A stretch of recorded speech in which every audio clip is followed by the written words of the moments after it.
There is a little cottage right on the water in Maryland called Cottage 506. It's a rustic place with a wood fire stove, a couple of small beds, and a small sitting area for breakfast. And then outside the cottage on the porch, you have this amazing view of the water. And then behind the cottage is the resort that the cottage is a part of. And the resort offers guests that stay in this cottage great food, great entertainment. I mean, this is a great spot. However, Cottage 506 has a dark secret, and it's the reason I and many other people will never be staying there. But before we learn about Cottage 506, if you're a fan of the strange, dark, and mysterious delivered in story format, then you've come to the right place because that's all we do, and we upload once a week. So if that's of interest to you, please offer to house sit for the like button while they're away for the weekend. But instead of looking after their property, just spend the entire weekend downloading viruses to the like button's computer. Also, please subscribe to our channel and turn on all notifications so you don't miss any of our weekly uploads. Okay, let's get into today's story.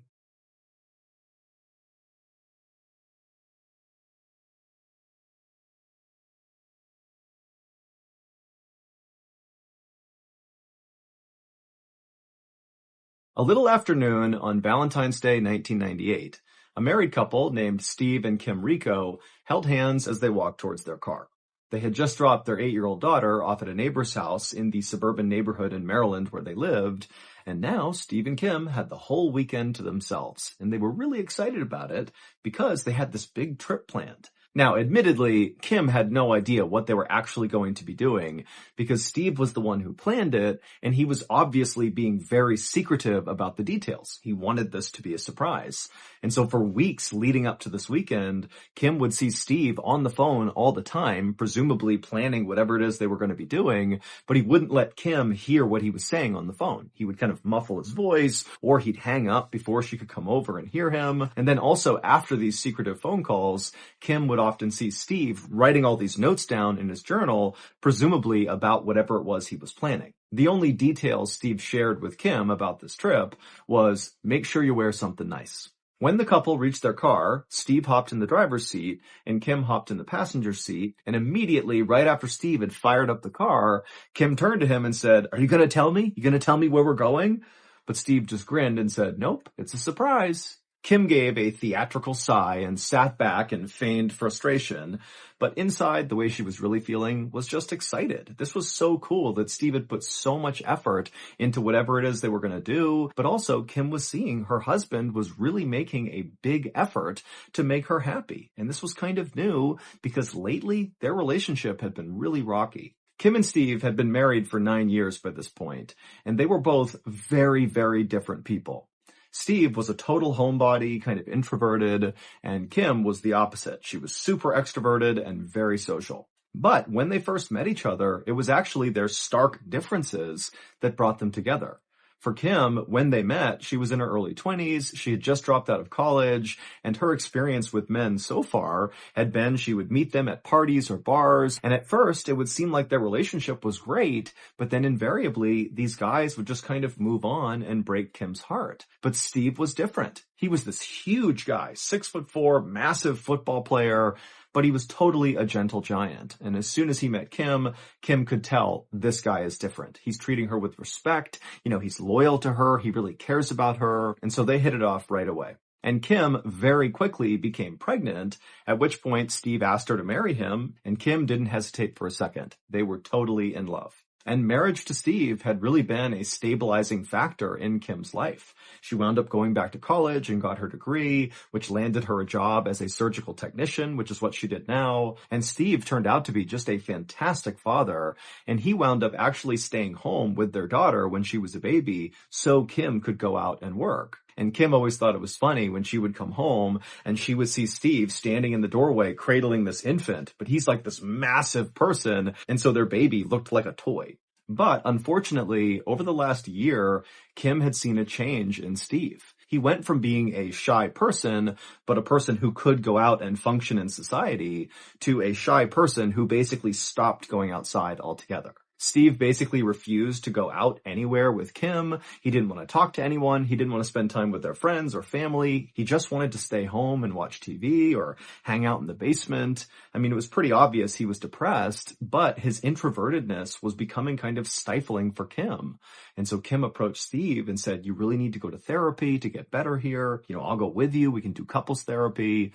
But Steve refused. And so finally, right around this past New Year, Kim decided she had just had enough. She was totally unhappy. She did not feel like Steve was going to change. And so Kim told Steve that she wanted to get divorced. And when Steve heard that, he realized the gravity of this situation. He knew Kim was unhappy with him, but he did not know she was thinking about separating. And so Steve kind of broke down and begged Kim to give him another chance. Let him prove to her that he will change, that he wants this marriage to work. And Kim said, okay. And so that was how Steve wound up planning this very secret getaway on Valentine's Day. This trip was supposed to be the start of their new and improved marriage, and so Kim was really excited and optimistic about the future. After driving for about an hour and a half, Steve pulled off the highway and began following signs towards the Eastern Shore, which is a waterfront area of Maryland that's very beautiful, that was located about 70 miles away from Steve and Kim's home. After driving for a few minutes, Steve pulled into the parking lot of the Harbortown Golf Resort. And as soon as he pulled into a spot and turned off the car, he clapped his hands and turned to Kim and said, "Okay, we're here." And Kim looked from her husband out to all the perfectly manicured grounds and the beautiful resort, and she smiled and leapt out of the car excitedly. Kim and Steve took each other's hands and marched inside to check in. And as they were checking in, the person behind the desk gave them glasses of champagne. And then after handing Kim and Steve their key cards, the receptionist told them that their cottage where they were staying was like the nicest property at the resort. Kim and Steve were totally pumped. They took their champagne and their room keys. They walked back to their car and then drove a little ways deeper into the resort to their cottage. It was Cottage 506 and it looked out over the water. And when they went inside, Kim was totally wowed. It was this rustic suite with a wood fire stove in the middle and 2 queen-size beds and a little coffee table area for breakfast over here. It was perfect. And then when Kim actually walked into this cottage, she noticed there was a card sitting on a table, and it looked like a wedding invitation. Kim was confused and looked over at Steve, and Steve just smiled and said, "Go, check it out." And so Kim walked over and she grabbed the note and she began reading it, and as she did, she began to smile. The card really was a wedding invitation, albeit it was for a fake wedding, because it would turn out this was not just a random overnight that Steve had planned for both of them. Instead, he had purchased a romantic getaway package, which included this amazing cottage, but also a professional dinner theater performance that would be held on the resort grounds. Kim read the description of the dinner theater show on this invitation. It was a murder mystery called The Bride Who Cried, where the actors in the show would put on a whole fake wedding, and then at the end of the wedding, somebody would get killed, and the audience would need to figure out who did it. For an extrovert like Kim, an activity like this was perfect. And so Kim felt totally touched that clearly Steve had heard her, and the first thing he did to kind of win her back was to begin to do the things that Kim really wanted to do, which was really going out and having fun. And so after Kim finished reading the card, she turned and looked over at Steve, and Steve was kind of nervous because he wasn't sure if Kim was going to like it. And Kim, she broke into this huge smile. She walked over to Steve and gave him a big hug. And Steve, he was so happy, and he hugged her real tight right back. Kim and Steve would spend the next couple of hours sitting by their fire inside of their nice cottage, drinking their champagne and talking about the future and just telling stories and having a good time. And then around 7 p.m., Steve and Kim put on their nicest clothes and walked their way over to the area on the resort where this dinner theater was going to happen. It was in an event hall with a bunch of round tables set up for the audience. And so once Steve and Kim and the other audience members all took their seats, the actors and actresses came into the room and they were all dressed in their wedding clothes. There was a bride and a groom and a wedding party, and the audience was instructed to participate in the wedding as if they were wedding guests. And so the audience all stood up and they began kind of having this fake social hour of meeting all the wedding guests. And then Steve, Kim, and the audience members all took their seats and they got ready to watch the drama unfold. And Kim, pretty much immediately, was totally absorbed in this performance. She was so enthusiastic, talking to the actors and talking to the other guests and really pretending like she was part of the wedding. I mean, she was having a blast. The play itself was about a groom who was in the mafia who was forcing his bride to marry him by threatening her family. The climax came when the groom stood up and gave a toast with his champagne. He took a sip and then fell down dead. Kim watched all of this with delight, but she kept looking over at Steve, hoping he too would be smiling and having a good time. But each time she looked at him, he was just kind of stone-faced and looking straight ahead, like he just didn't care or he was totally disinterested. And then a couple of times when Kim leaned over and said, "Hey, honey, who do you think did it? Who do you think the killer is?" Steve basically just completely ignored her. It was like she wasn't there and the play wasn't there. He was just totally zoned out. Eventually, Kim and a few other very enthusiastic audience members figured out the killer in the play was the bride's mother, who poisoned the groom, and then after this discovery was made, the play was over. As everyone got up from their seats and began to leave, Kim couldn't help but feel really annoyed with Steve because he was just so silent and not invested in this play. And it's like, we came all the way here. Why aren't you at least pretending to enjoy this? But Kim also thought, Steve put a ton of effort into this weekend. He's clearly trying. I'm not going to start a fight. I'm not going to bring it up. And so finally, Kim just said to Steve, "Hey, why don't we go to the bar and get a couple of drinks, bring them back to our cottage, and just hang out there for the night?" And when Steve heard this, he actually smiled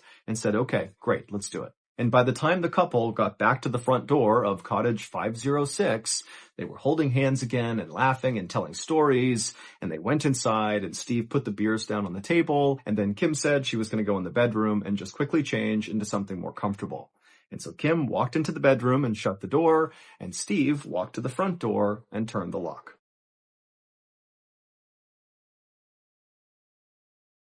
Hey everybody, if you've not heard by now, last week we made a major announcement.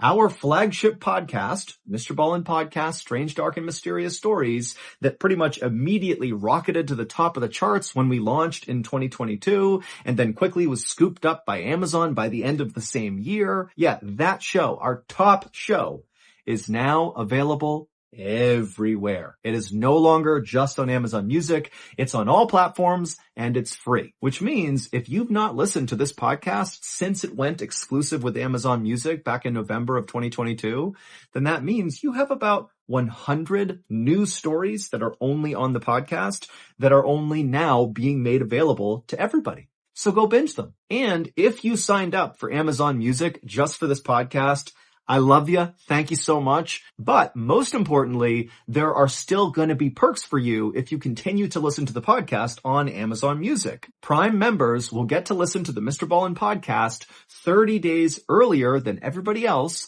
and Prime members will get to listen to the podcast on Amazon Music with no ads. But again, the Mr. Ballen podcast is now available worldwide on every podcast platform, and it's totally free. So please, if you would, go find the Mr. Ballen podcast on your choice podcast platform, whether that's Amazon Music or Spotify or Apple or whatever. Give us a follow, listen to an episode, and then please rate the podcast and leave a review. It does an enormous amount for the growth of the show. I'd really appreciate it. All right, back to the stories.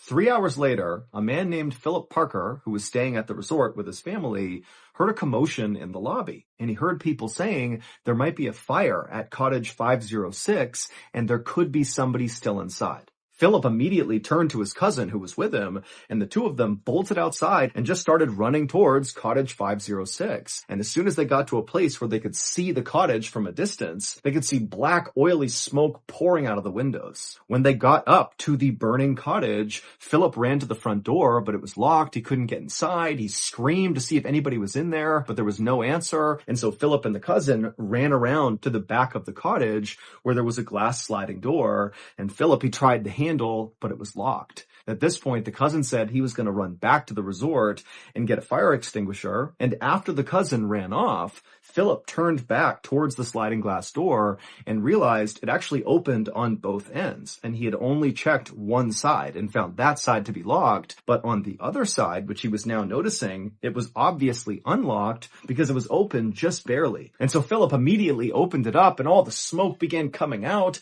And so Philip dropped down to get a better look because down low, the smoke had not fully settled. There was a bit of an air pocket right at the bottom of the floor. And so Philip got down and he looked inside, and for a second he couldn't quite see anything, but then he noticed in the middle of the bedroom, right inside this cottage, he could clearly see somebody's feet. Somebody was on the ground. And so Philip screamed that he was coming in, and then he opened the door the rest of the way, and he began low crawling into the bedroom. And as he did, he was hacking and coughing from all the smoke. And so finally, Philip reached this person, and he grabbed their foot, and he shook them to try to wake them up. But they weren't moving. But the fire was getting bigger and stronger. The smoke was getting thicker. Philip was really starting to panic and was worried that he too would get trapped in here. And so he just grabbed this person's leg and began pulling them. And it was really hard, but he finally got this person back to the door. He couldn't quite get them over that lip of where the sliding door was. But right then, Philip's cousin showed up, and the two of them were able to grab this person and get them out of the cottage. And this was the moment when Philip finally got a look at the person he was just dragging out. And it was immediately clear to him that this person was deceased. Their face was basically gone. It was completely burned away. In the days and weeks leading up to this weekend, Steve really was taking secret phone calls and writing notes down in his journal because he was planning something very special. But he was not the only one with plans for this weekend. Here's what police say happened after Kim and Steve got back to their cottage following the show, and Kim went into the bedroom to change, and Steve went to the front door and locked it. A couple of minutes later, Kim came out of the bedroom wearing something sexy, and she looked at Steve and smiled and said, "Come on, get in bed. I'll join you in a second." And so Steve's like, "Great, my plan is working. We're going to reconnect here." He climbed in bed and he laid down. And Kim, she walked over and got something out of her bag, and then she walked back over to the bed and she pulled out a syringe and she stabbed it into Steve before he could do anything, and she injected him with something called succinylcholine. Kim had access to this drug from her job as a surgical tech. Succinylcholine is used to relax people's muscles during surgery. But if you give someone too big a dose, it can stop their breathing. And this drug works pretty much instantly, which means Steve would have seen his wife stab him with that syringe, but then instantly he would have been totally paralyzed, but fully awake and fully alive. And so as he was laying there, he would have seen his wife put the syringe down and then grabbed lighter fluid and then walked over to him and calmly poured the lighter fluid all over Steve's face and chest.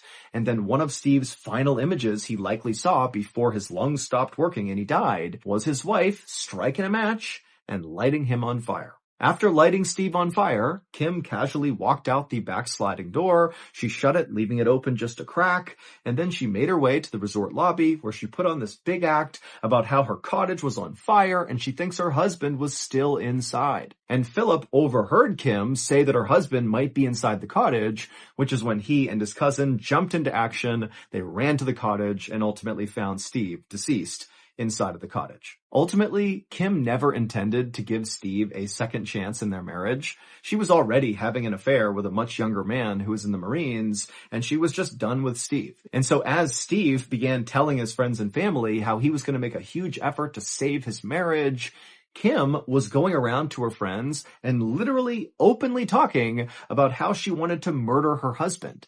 But nobody took her seriously. They thought she was just kind of venting and being kind of dramatic. But as soon as the news broke that Steve had died in this fire and Kim had not, people rushed to the police to tell them, pretty sure Kim had something to do with this. Kim was convicted of her husband's murder, and she was sentenced to life in prison. It would turn out the primary reason why Steve was so secretive before going on this trip was he really wanted it to be this unbelievably special, romantic, kind of like recreation of the couple's first date. And so what he was doing is he was calling all of Kim's friends and family members and asking them questions about things Kim liked because he wanted to incorporate all of her interests in this trip. And then after these calls, when Steve was writing in his journal, that was not just writing down like logistics of the trip. He was also writing down how much he loved Kim and how excited he was for their future and what they would build together as a family. I mean, Steve really believed they were on a path to reconciliation. But of course, that just was not the case.